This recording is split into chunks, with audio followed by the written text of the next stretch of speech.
अस्सलाम वालेकुम dear students. 10th class mathematics का चैप्टर नंबर 2 स्टार्ट करेंगे। क्वाड्रेटिक इक्वेशन चैप्टर का नाम है। फेडरल बोर्ड है ये और नेशनल बुक फाउंडेशन पब्लिशर्स की बुक है। तो स्टार्ट करते हैं बेसिक्स ऑफ क्वाड्रेटिक इक्वेशन। सबसे पहले हम लोग ये देखेंगे कि क्वाड्रेटिक इक्वेशन होती क्या है। तो हम यहाँ पे डेफिनेशन लिखते हैं। डेफिनेशन अगर इसकी देखी जाए तो ऐसी इक्वेशन जिसमें हाईएस्ट पावर ऑफ वेरिएबल या डिग्री 2 होगी तो उसको हम क्या बोलते हैं, क्वाड्रेटिक इक्वेशन। अगर हम डेफिनेशन लिखें, the equation in which degree, और डिग्री को ही हम लोग और highest power of variable is 2। अगर हाईएस्ट पावर ऑफ वेरिएबल यानी कि डिग्री अगर 2 होगी तो ऐसी इक्वेशन को क्वाड्रेटिक इक्वेशन बोला जाता है। तो अगर मैं इसमें एग्जांपल से बात करूं, अगर एग्जांपल से बात की जाए तो 2x का square plus 7x plus 5 equal to 0, तो ये क्वाड्रेटिक इक्वेशन की एग्जांपल है। क्यों? क्योंकि इसमें हाईएस्ट पावर ऑफ वेरिएबल क्या है, 2 है। सिमिलरली एक और एग्जांपल अगर डिस्कस की जाए तो -3x का स्क्वायर प्लस 7 इक्वल टू 0, ये भी एक क्वाड्रेटिक इक्वेशन है। तो अब इसकी एक जनरल फॉर्म डिस्कस करते हैं। जनरल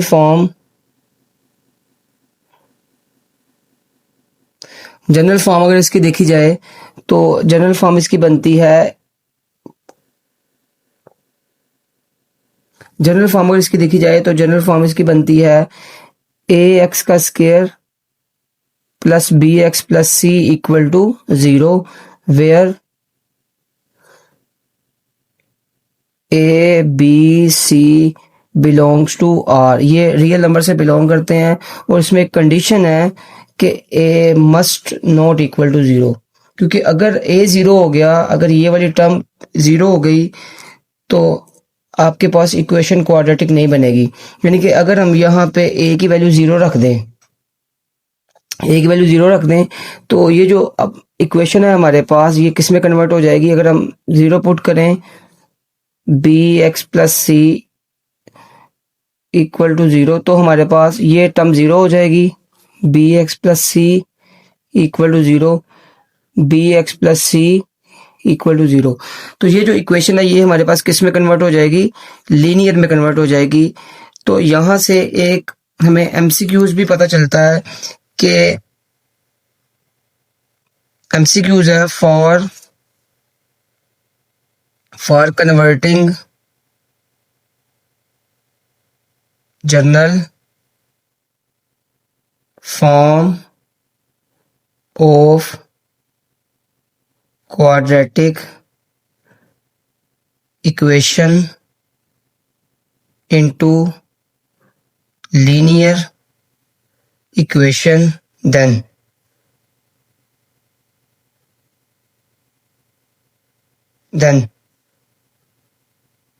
हम ऑप्शन ए है a इक्वल टू 0,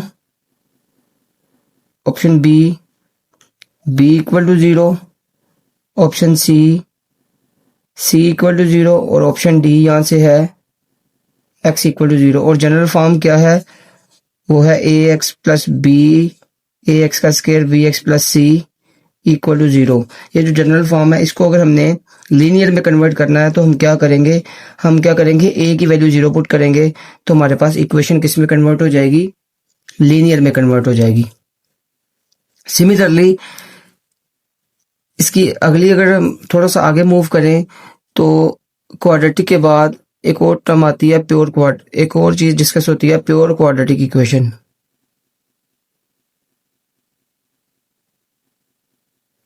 अब प्योर क्वाड्रेटिक का मतलब क्या है कि ऐसी इक्वेशन जिसमें लीनियर टर्म इन्वॉल्व नहीं होगी।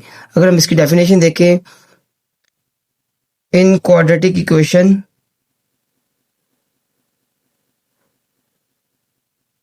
या the quadratic equation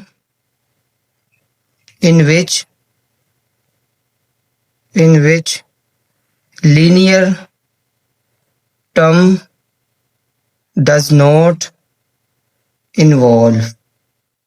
एक ऐसी इक्वेशन जिसमें एक ऐसी क्वाड्रेटिक इक्वेशन जिसमें लीनियर टर्म इन्वॉल्व नहीं होगी, हम उसको प्योर क्वाड्रेटिक बोलेंगे। क्या मतलब इस बात का कि अगर मैं इसकी जनरल फॉर्म लिखूं वो है ए एक्स का square plus B X plus C. अब आपको पता है ये एक क्वाड्रेटिक इक्वेशन है और हम क्या करना चाह रहे हैं, ये एक लीनियर टर्म है।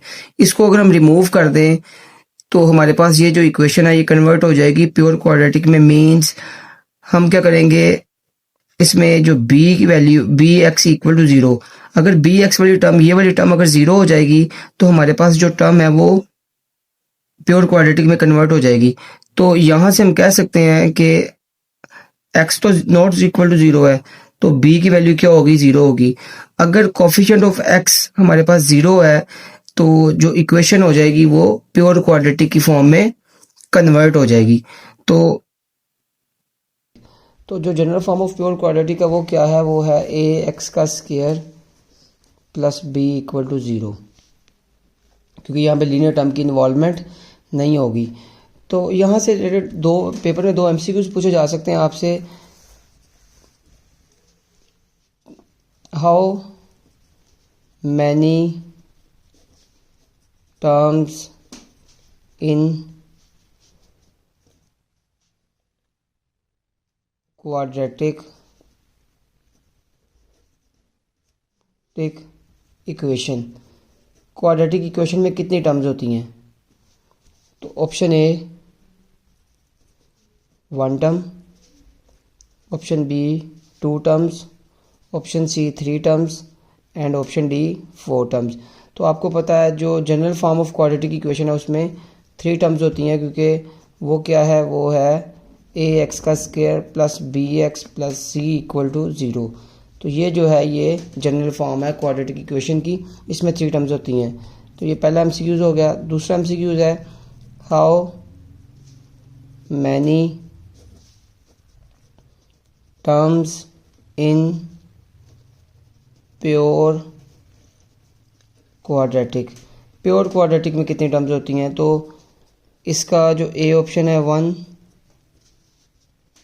बी ऑप्शन 2, सी ऑप्शन 3 और डी ऑप्शन 4। तो प्योर क्वाड्रेटिक में आपके पास 2 टर्म्स होती हैं, क्योंकि प्योर क्वाड्रेटिक की जनरल फॉर्म है वो ए एक्स का square plus C equal to 0। ये 2 इंपॉर्टेंट एमसीक्यूज हैं, ये आप लोगों ने देख लेने हैं, क्योंकि यहाँ पेपर में क्वाड्रेटिक इक्वेशन की टर्म्स पूछ लेता है, यहाँ पेपर में प्योर क्वाड्रेटिक इक्वेशन की टर्म्स वो पूछ लेता है। तो अगर क्वाड्रेटिक इक्वेशन की टर्म्स के बारे में पूछा जाए तो उसके लिए 3 टर्म्स हैं, और अगर प्योर क्वाड्रेटिक के बारे में पूछा जाए तो 2 टर्म्स हैं। अब हमने ये देखना है कि जो क्वाड्रेटिक इक्वेशन है वो ग्राफिकली किस चीज़ को रिप्रेजेंट करती है। तो ग्राफ ऑफ क्वाड्रेटिक इक्वेशन, तो ये जो इसका ग्राफ है क्वाड्रेटिक इक्वेशन का, ये या तो यू टाइप शेप देगा या हमें एन टाइप शेप देगा। और इस शेप, इन दोनों शेप्स का एक नाम भी है, इस नाम को हम कहते हैं पैराबोला। तो पेपर में एमसीक्यूज पूछा जा सकता है कि ग्राफिकली क्वाड्रेटिक इक्वेशन किस चीज़ को शो करती है। ग्राफिकली क्वाड्रेटिक इक्वेशन पैराबोला को शो करती है, या यू टाइप शेप या एन टाइप शेप को डिस्कस करती है। तो इससे रिलेटेड एमसीक्यूज है। ग्राफिकली हमने देखा कि जो पैराबोला है, क्वाड्रेटिक इक्वेशन है, ये पैराबोला को शो करती है। अगर मैं इसकी general form of quadratic equation देखूं तो इसमें ये जो ए है, एक्स स्क्वायर का कोफिशिएंट, ये शेप ऑफ ग्राफ को क्या करता है, कंट्रोल करता है। तो control the shape of graph,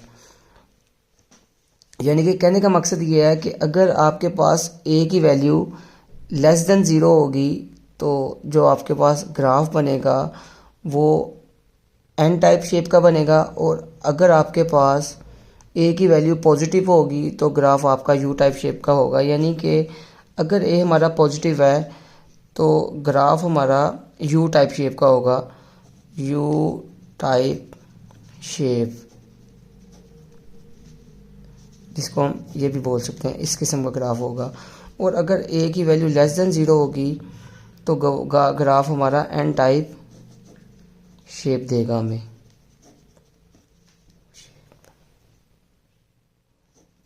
और यहाँ से हम ये भी देख सकते हैं, अगर हमारा ए इक्वल टू ज़ीरो होगा, क्योंकि तीन कंडीशन हैं, यहाँ ए की वैल्यू लेस देन ज़ीरो हो सकती है, यहाँ ग्रेटर देन ज़ीरो हो सकती है, या लेस देन ज़ीरो या इक्वल टू ज़ीरो, तो ग्राफ जो है वो हमें एक स्ट्रेट लाइन देगा, shows straight line,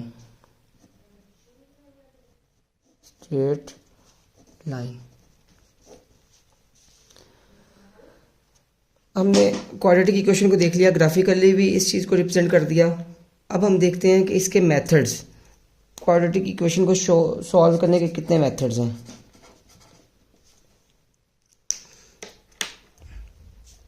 federal board की जो बुक है नेशनल बुक फाउंडेशन की, इसमें क्वाड्रेटिक इक्वेशन को शो करने के 4 मेथड्स गिवन दिए हुए हैं। तो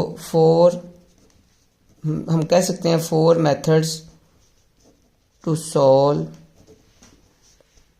क्वाड्रेटिक इक्वेशन। हम इस बुक में 4 मेथड्स को डिस्कस करेंगे। पहला वाला मेथड है बाय फैक्टराइजेशन, और फैक्टराइजेशन वाला मेथड हम लोग 9th क्लास में पढ़ चुके हैं, जिसमें हम डिस्कस करते हैं कॉमन को, हम डिस्कस करते हैं फार्मूला को,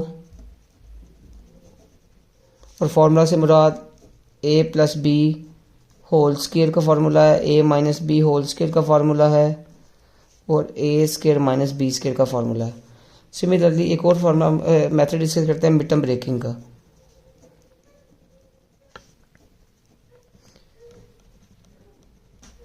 जो कि हमने इसमें भी यूज़ करना है। 10th क्लास में हमने ज़्यादातर मिड टर्म ब्रेकिंग का बहुत इस्तेमाल करना है। तो इसके बाद एक नया मेथड है कंप्लीटिंग स्क्वायर, जो कि हमने इधर सीखना है। इम्पोर्टेंट मेथड है कंप्लीटिंग स्क्वायर। एक थर्ड मेथड है जो कि इसी से निकलता है, वो है क्वाड्रेटिक फार्मूला, क्वाड्रेटिक फार्मूला। और अगर हम general form of quadratic equation, का स्क्वायर कंप्लीट करते हैं, अगर हम इसका स्क्वायर कंप्लीट कर दें तो हमारे पास बेसिकली क्वाड्रेटिक फार्मूला ही जनरेट होता है। इस क्वाड्रेटिक इक्वेशन को हम कंप्लीटिंग स्क्वायर की मदद से सॉल्व करेंगे तो हमारे पास क्या जनरेट हो जाएगा, क्वाड्रेटिक फार्मूला जनरेट हो जाएगा। अब लास्ट मेथड है जो हमने बुक में डिस्कस करना है, वो है ग्राफिकल मेथड। ग्राफिकल मेथड कि हम क्या करेंगे, क्वाड्रेटिक इक्वेशन का ग्राफ बनाएंगे।